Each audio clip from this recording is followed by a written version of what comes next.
हमारी संस्कृति, हमारे संस्कार सदा रहें हमारे साथ। सब्सक्राइब करें तिलक।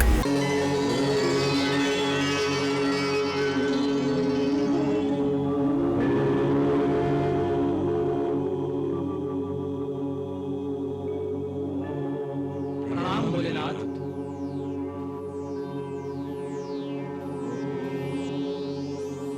कल्याणमस्तु।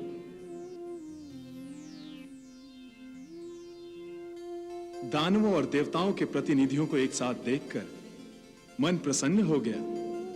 ये एकता अवश्य जगत कल्याण ही करेगी। हे प्रभु, हम जगत कल्याण कार्य हेतु ही आपस में मिलकर आपके पास आए हैं। बड़ी ही अच्छी बात है। हे भोलेनाथ, भगवान शिव शंकर, हम समुद्र मंथन करना चाहते हैं।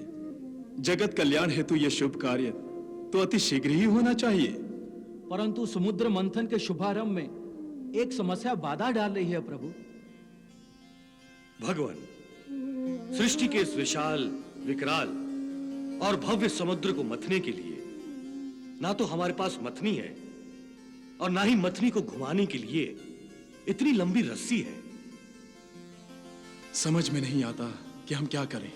हे प्रभु, आप ही हमारा मार्गदर्शन कीजिए।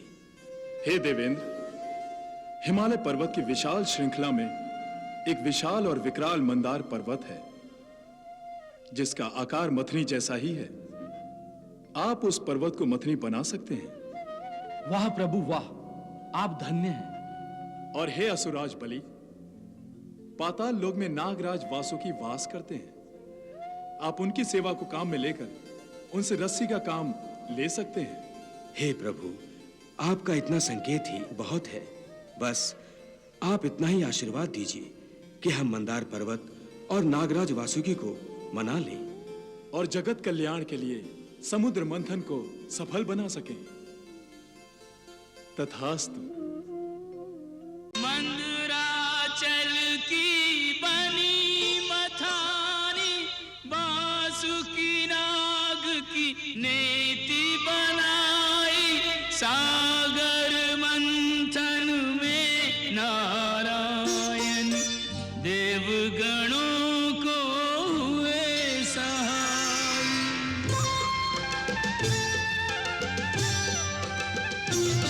प्रारंभ हुआ सागर मंथन, सागर मंथन।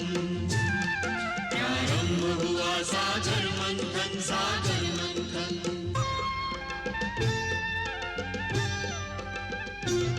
सागर मंथन, सागर मंथन, सागर मंथन। दुर्लभ निधियों के हेतु करे सागर मंथन। मीठा अमृत गर्भ में लेकर बैठा सागर खारा, अमृत अनुसंधान चल रहा देवासुर के द्वारा। अमृत के लिए सागर मंथन, सागर मंथन। रत्नों के लिए सागर मंथन, सागर मंथन।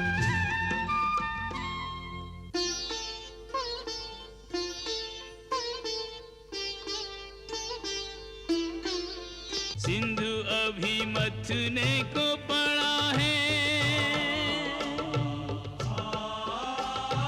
मंदराचल में भार बड़ा है। दोनों दल में प्रश्न खड़ा है, भीषण भार उठाएं कैसे, भीषण भार उठाएं कैसे। पर्वत जल में डूब रहा है, धीरज साहस छूट रहा है। पर्वत के संग जल में डूबती आस की नाव बचाएं कैसे। अमृत के प्यासे बेचारे टूटे टूटे हारे हारे, सोच रहे के सहायता लेने मंथन छोड़ के जाएं कैसे, मंथन छोड़ के जाएं कैसे। पर्वत भार